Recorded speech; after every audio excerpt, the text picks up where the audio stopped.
Bismillahirrahmanirrahim. Assalamualaikum warahmatullahi wabarakatuh. Muhammad. Alhamdulillah, puji syukur kehadirat Allah Subhanahu wa taala. Pemirsa, salam jumpa kembali di program Kabar Petang edisi Senin 18 Juli 2022 bersama saya Fauzi Sanjati. Insya Allah dalam beberapa menit ke depan kita akan membaca menelaah berita paling menarik hari ini bersama narasumber yang berkompeten di bidangnya dan tentunya dalam sudut pandang Islam. Inilah Kabar Petang selengkapnya.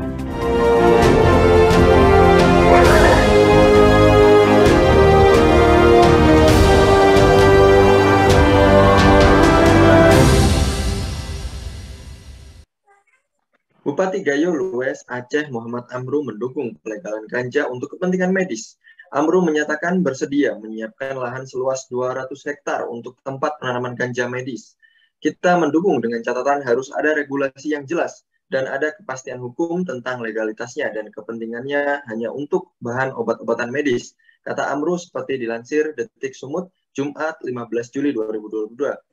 Dia mengaku telah menyuarakan dukungan pelegalan ganja medis sejak adanya usulan dari anggota DPR RI asal Aceh, Rafli, pada 2020. Saat itu, Rafli menuai kontroversi setelah berbicara mengenai usulan pelegalan ganja.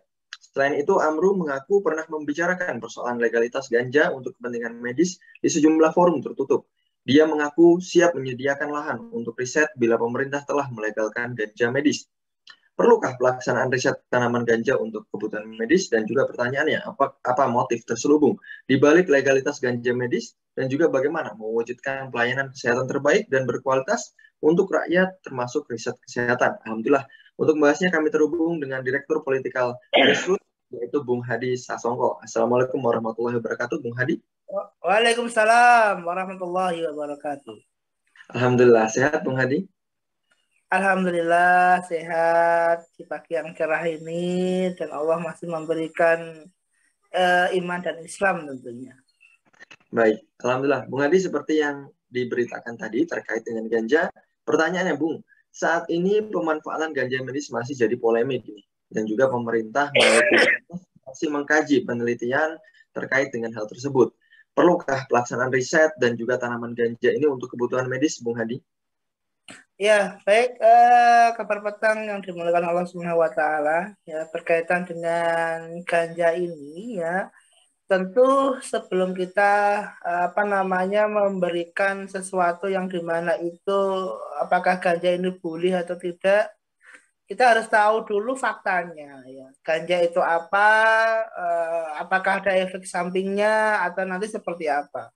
Sehingga dalam memahami ini, ya, tentu harus kita mempunyai informasi yang cukup banyak, dan itu yang kita nanti bisa simpulkan sendiri. Berkaitan dengan ganja ini, ya, yang dikenal sebagai tanaman cannabis sativa, ya, itu bahwasanya ganja ini memang suatu tanaman yang dimana berbeda dengan tanaman yang lain karena ganja ini mempunyai 100 bahan kimia. Ya, di sana itu ada yang namanya kandungan kanabinoid, ya, sehingga ganja ini memang juga tidak bisa tumbuh di tempat yang dimana itu mungkin di masyarakat umum, ya, misalkan di dataran rendah, di kalangan penduduk banyak, itu tidak bisa. Ganja ini, ya, yang mempunyai karakteristik yakni mempunyai tinggi 2 meter, yang dimana juga daunnya menjari, itu bisa tumbuh di pegunungan tropis, ya, yang dimana pegunungan tropis ini di atas sekitar 100 meter, ya, di atas permukaan laut. Sehingga ganja ini memang tidak bisa dibudidayakan atau ditanam di sembarang tempat. Makanya tadi itu lahan yang disiapkan itu pasti di daerah pegunungan, tidak bisa di dataran rendah.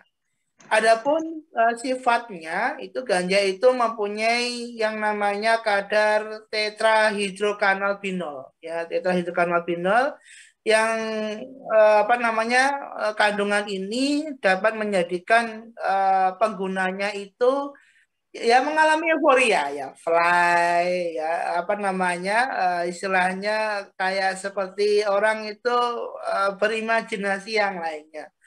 Akan tetapi hal ini yang dimana diteliti itu bahwasannya ganja ini yang mempunyai kandungan tetrahidrokanabinol ini mempunyai kadar 1 sampai 4%, ya itu kadarnya rendah. Akan tetapi di Indonesia itu luar biasa karena Indonesia kan mempunyai apa namanya, musim yang dimana itu ada musim tropis dan musim apa hujan ya, dan hal ini yang menjadikan ganja ini sangat tumbuh subur sehingga kadar tetrahidrokanabinol ini itu cukup tinggi di Indonesia dibandingkan yang negara yang lain, itu sampai 7% ya, sampai 7%, itu luar biasa. Sehingga dengan kadar yang 7% ini menjadikan apa namanya, pengguna, menjadikan namanya itu istilahnya yang mengkonsumsi daripada ganja ini akan menyebabkan istilahnya proses daripada kita kan diberikan otak ya, otak untuk berpikir itu menjadi lamban dalam berpikir dan menjadi malas ya, sehingga nantinya itu akan menyebabkan tekanan darah itu rendah, hilangnya ingatan jangka pendek ya, terus jantung itu berdetak itu sangat kencang ya, terus berkurangnya juga kemampuan motorik. Motorik itu kan apa namanya, sel saraf yang dimana dia itu kan untuk kegiatan itu menjadi malas, menghalangi kinerja tubuh dan sebagainya. Sehingga ganja ini yang dimana pelegalan ini itu memang harus dikaji ulang ya, karena kadarnya itu cukup tinggi dalam bentuk apapun ya, sehingga nantinya dalam mengkonsumsi ini itu tidak menjadikan efek ataupun menjadi mudarat yang besar bagi apa namanya, khususnya warga Indonesia ini. Apalagi sudah ada mau pelegalan itu kan ya luar biasa kan istilahnya, sehingga dengan terang-terangan ya, dengan apa namanya, istilahnya pengkonsumsi daripada ganja ini sudah tidak apa namanya, pengkonsumsi, pengedar, penjual, produsen yang memproduksi itu kan sudah tidak istilahnya ilegal, istilahnya nggak deli-delian, istilahnya nggak apa namanya, bisa dijual umum ya kan, padahal efeknya yang luar biasa tadi. Aku tadi, Mas. Baik, baik, terima kasih Hadi ada atas penjelasannya tadi. Bung Hadi, pertanyaannya sekarang, apakah ganja itu dibutuhkan oleh dunia medis, Bung Hadi? Ya, berkaitan dengan kebutuhan medis ya, kalau kita melihat apa namanya, apakah itu ganja itu sangat dibutuhkan.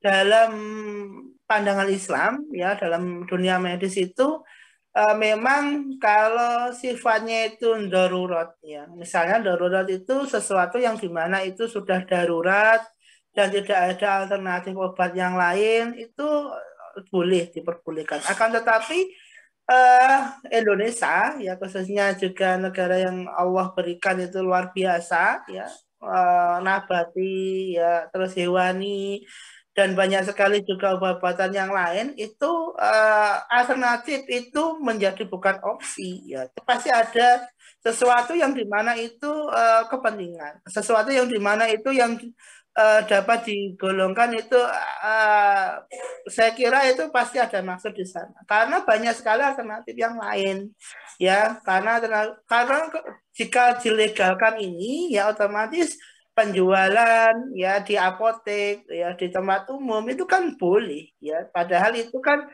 sifatnya kan harus tertentu, padahal misalkan kayak kalau kita dunia medis ya, misalkan apa ya, morfin gitu ya, morfin itu apa namanya, boleh itu untuk dunia medis, padahal itu morfin itu kan juga sifatnya hampir sama dengan ganja, cuma itu kan kalangan tertentu ya, untuk operasi ya, untuk apa namanya, istilahnya penanganan medis yang itu darurat ya, sehingga kalau ini dilegalkan secara umum itu masyarakat umum itu pasti akan bisa mengkonsumsi ya, sehingga dalam hal ini dalam dunia medis ini ya, kebutuhan daripada ganja ini mungkin tidak bisa dijadikan patokan sebagai apakah itu dibutuhkan atau tidak, pasti ada alternatif yang lain ya, sehingga dalam hal ini tentu ya kita sebagai masyarakat umum ya, misalkan kalau itu dilegalkan secara umum dan dunia medis itu juga melegalkan, kan akhirnya di apotek, di tempat-tempat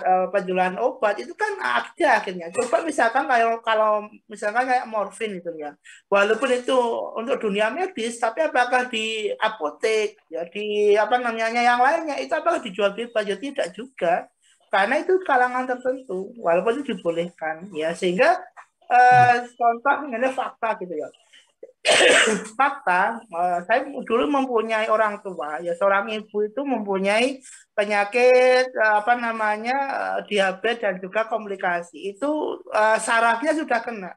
Maksudnya kalau misalkan kamu itu kesakitan ya menjerit, itu ada yang namanya obat, itu obatnya kecil sebesar apa namanya kacang hijau itu ya. Biji kacang hijau itu kecil, ya tetapi di sana itu saya lihat komposisinya itu ada morfinnya. Cuma itu tidak bisa juga dijual bebas. Itu juga misalkan saya beli di apotek, itu juga harus dengan resep dokter. Kalau nggak resep dokter itu nggak berani juga apotek karena ada morfinnya.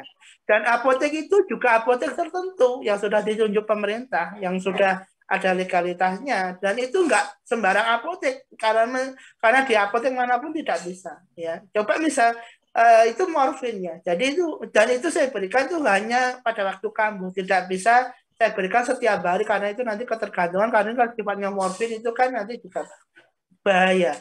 Begitu juga ganja, ya ganja misalkan kebutuhan medis kesehatan tadi, misalkan ada legalitas dan payung hukumnya yang apa namanya itu masyarakat bisa dikonsumsi di umum, itu kan efek yang tadi yang saya jelaskan di awal tadi itu kan akan merusak generasi, akan merusak daripada masyarakat ya, sehingga mendorot itu yang luar biasa. Gitu. Baik, terima kasih Bung Hadi atas jawabannya. Bung Hadi, terkait dengan hal ini, Kementerian Kesehatan, Kemenkes, memberikan lampu hijau ini perihal penggunaan tumbuhan ganja sebagai pengobatan untuk medis khususnya. Dan juga Budi Gunadi Sadikin dikabarkan tengah mengatur regulasi terkait riset tanaman tersebut. Nah, bagaimana perspektif Anda terkait dengan rencana pemerintah tersebut, Bung Hadi? Iya, memang apa namanya kalau kita melihat berita itu di mana kementerian yang di mana itu mau melegalkan ya, mencari regulasi ya. Kementerian sesuai dengan Kementerian Agama nomor 4 tahun 2020 ya, di bawah Direktur Jenderal Hortikultura, yaitu bahwasanya memang ganja ini itu mau dilegalkan dan itu ada regulasi. Cuma ternyata itu dicabut ya, mau direvisi ya, karena efeknya itu tadi. Karena apa namanya sebetulnya ada alternatif lain ya selain ganja ini. Yang sebelumnya itu ada 60 jenis ya apa namanya tanaman obat ya yang ada di negeri kita yang mempunyai apa namanya khasiat yang luar biasa. Jadi tidak harus ganja. Karena ganja ini ya itu di badan narkotika itu juga apa namanya istilahnya sesuatu yang dilarang, karena sesuatu yang dalam Islam pun yang memabukkan tadi bukan alkohol tetapi yang sejenisnya ganja tadi itu juga haram dikonsumsi. Sehingga regulasi ini ya apa namanya memang kita harus apa namanya bahwasanya itu regulasi yang seperti apa. Ya, kita harus tahu. Dan apa namanya alternatif selain ganja ini yang 60 jenis itu tadi kan ada jahe, ada akal kucing, ada juga bakung, ada juga apa namanya kunyit dan seterusnya. Itu kan juga apa namanya mempunyai khasiat yang luar biasa. Sehingga regulasi ini tentunya bukan menjadikan alternatif ya, karena efeknya sudah jelas, apa namanya kemudaratannya sudah jelas, sehingga regulasi ini bukan menjadikan bagaimana agar dilegalkan, bukan, karena sudah mempunyai mudarat yang besar. Jadi regulasi ini tentunya tidak bisa dijadikan untuk menghalalkan, tidak bisa untuk menjadikan melegalkan ganja itu sendiri, karena mudaratnya sudah jelas dan ada alternatif selain ganja ya. Sehingga apa namanya ini yang mungkin menjadi perhatian untuk kita semua. Sesuatu yang sudah jelas kemudaratannya, sesuatu yang jelas itu menjadikan efek yang luar biasa untuk generasi berikutnya, ya itu akan, karena ganja ini tidak bisa ya mengobati sesuatu yang dimana itu luka parah, misalkan habis operasi dikasih ganja nggak bisa ya. Ataupun sesuatu yang dimana itu menjadikan itu bawaan yang kayak penyakit jantung, padahal itu tadi untuk mempercepat detak jantung itu nggak bisa dikasih ganja.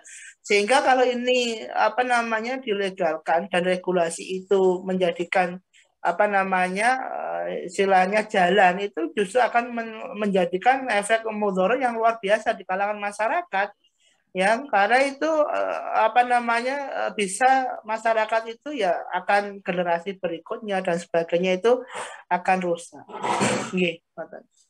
Baik, Bung Hadi, terkait dengan hal ini, apa motif terselubung di balik legalitas ganja ini dan juga apa dampaknya bagi generasi saat ini?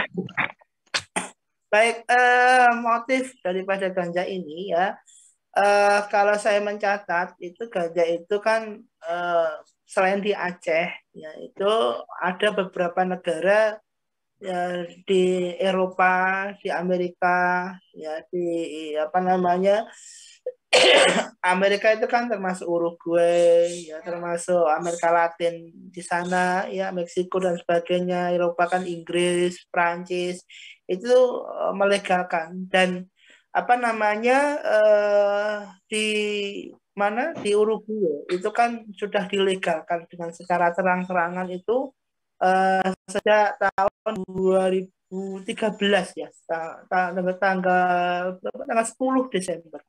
Nah, 10 Desember 2013 di Uruguay.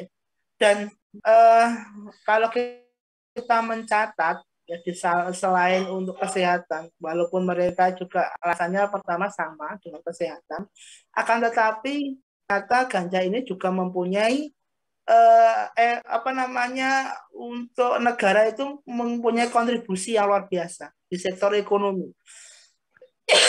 Di sektor ekonomi ini saya mencatat itu di Uruguay misalkan itu sekitar ekonomi itu yang didapat untuk penjualan karena sudah dilegalkan tadi untuk Uruguay itu sekitar 15,4 triliun ya. Dan itu belum PPh-nya. PPh-nya sekitar 400 juta US dollar ya.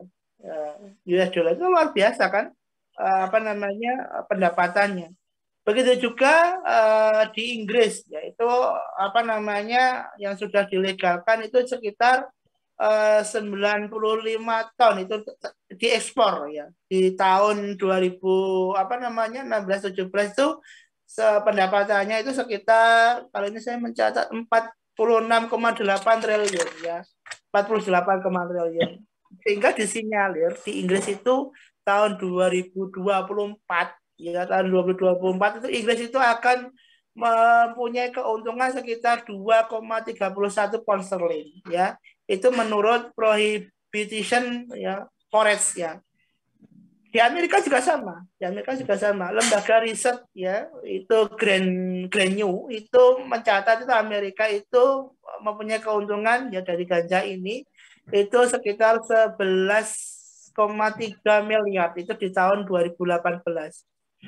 Nanti di 2025 ya menurut riset ganja di Amerika di AS ya itu berdasarkan New Frontier Data dikutip dari Forbes itu sekitar 420 triliun ya, sehingga di sana itu di bidang kesehatan di AS itu mengantongi ya diperkirakan itu 183,4 triliun ya di tahun 2025. Kalau kita melihat ya bahwasanya negara-negara yang sudah negara-negara maju berkaitan dengan ganja ini kan mempunyai kontribusi yang luar biasa. Sehingga kalau Indonesia mengadopsi itu ya bukan masalah kesehatan, itu tadi pasti dengan ekonomi ya itu juga akan mendongkrak. Ini menunjukkan bahwasanya ada keuntungan, ada apa namanya lahan bisnis, ada namanya orang-orang yang di mana itu mempunyai kepentingan orang-orang kapitalis ini untuk kebutuhan ya, untuk namanya bagaimana itu mereka itu asas manfaat ya karena materi yang didapat. Sehingga dalam hal ini tentunya kita harus memperhatikan ya kita di Indonesia yang dimana itu mempunyai ya penduduk muslim yang cukup besar ya itu bahwasanya sesuatu yang dimana itu disandarkan ya itu bukan karena asas yaitu Islam karena asas manfaat tadi dengan memandang yang luar biasa keuntungannya tetapi mempunyai mudarat yang juga luar biasa itu seharusnya kita tolak ya dan tidak boleh diberlakukan di negeri yang muslim yang cukup besar karena itu akan menjadikan ya rusak generasi ke depannya ya generasi berikutnya itu akan menjadi apa ya karena mereka itu nanti akan menjadi orang yang dimana itu ya malas orang yang dimana itu lambat berpikir tidak kritis dan seterusnya yang apa yang saya sebutkan tadi. Baik, terima kasih Bung Hadi. Bung Hadi, terakhir terkait dengan bagaimana ini mewujudkan pelayanan kesehatan terbaik dan berkualitas ya untuk rakyat dan juga termasuk riset kesehatan untuk menemukan obat-obatan terbaru yang akhirnya tidak menimbulkan mudarat ini, Bung Hadi. Ya, seharusnya berkaitan dengan bagaimana sih terus alternatif kesehatan ya dan obat untuk apa namanya masyarakat ini. Seharusnya itu pemerintah ya itu harus mendukung riset ya.